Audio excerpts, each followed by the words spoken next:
Hello dear students, आप सभी के लिए एक गुड न्यूज़ है। सबसे बड़ी गुड न्यूज़ है कि जो विद्यार्थी ने अभी सबसे पहला जो सत्र था राष्ट्रीय शिक्षा नीति 2020 के अंतर्गत जिन्होंने एग्ज़ाम दिया है, उन छात्र छात्राओं का जो रिज़ल्ट है वह इंटरनल और एक्सटर्नल के नंबर को मिला करके बनाया जाएगा।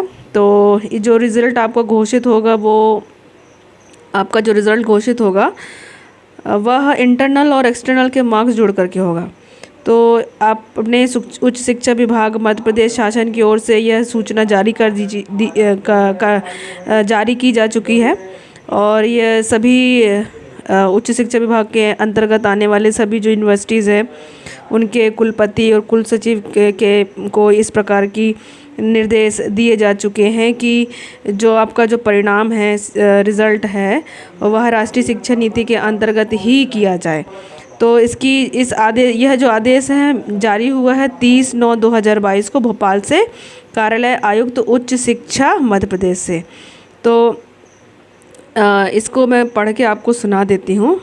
इस आदेश में यह लिखा है कि राष्ट्रीय शिक्षा नीति 2020 के परिप्रेक्ष्य में स्नातक स्तर के परीक्षा परिणाम घोषित करने के संबंध में अपर मुख्य सचिव उच्च शिक्षा की अध्यक्षता में विश्वविद्यालय के कुलपति, कुल सचिव एवं वित्त नियंत्रक के साथ दिनांक 22/9/2022 को आयोजित वर्चुअल मीटिंग का मध्य प्रदेश शासन उच्च शिक्षा विभाग के द्वारा जारी कार्यवाही विवरण भोपाल दिनांक 29/9/2022 के बिंदु क्रमांक 14 में दिए गए निर्देश के परिपालन में निम्नानुसार कार्यवाही की जाना सुनिश्चित की जाए।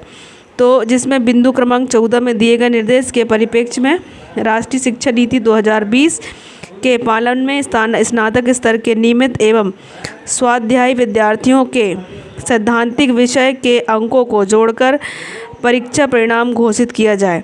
तदनुसार क्रेडिट अंक निर्धारित होंगे। विद्यार्थियों को विषयवार निर्धारित आंतरिक मूल्यांकन में सम्मिलित होना अनिवार्य होगा।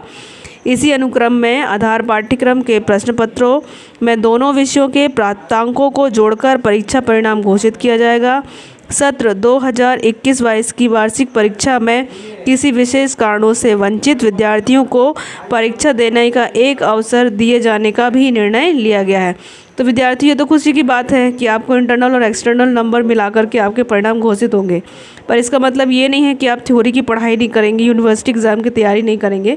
ध्यान रखिएगा, ये जो एक्सटर्नल एग्ज़ाम्स होते हैं, ये आपकी जो सिलेबस है वो उसकी तैयारी के आपके कैरियर की तैयारी के लिए बहुत ही महत्वपूर्ण है।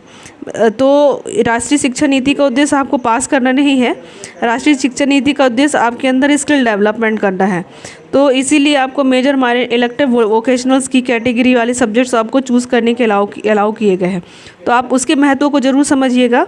मात्र राष्ट्रीय शिक्षा नीति को पास होने का जरिया मत समझिएगा, क्योंकि कैरियर है आपका। अंत में आपको कॉम्पिटिशन्स की तैयारी करनी पड़ेगी। किसी भी कैरियर के लिए आपको नौकरी के लिए तैयारी करनी पड़ेगी, तो कॉम्पिटिशन ही करना पड़ेगा। तो अगर आप ये सोचें कि हम थ्योरी नहीं पढ़ेंगे, एक्सटर्नल एग्ज़ाम में 10-12 नंबर 1 नंबर ले आएंगे तो ही पास हो जाएंगे, पास तो हो जाएंगे, पर आपको कैरियर का इसका कोई फ़ायदा नहीं मिलेगा। तो इस चीज़ को हल्के में ना लें। ये सिर्फ एक स्कीम है, इसको स्कीम की तरह ही लें, परंतु इसको आप एक्सटर्नल इवैल्यूएशंस को या एक्सटर्नल एग्ज़ाम को हल्के में ना लें। ठीक है।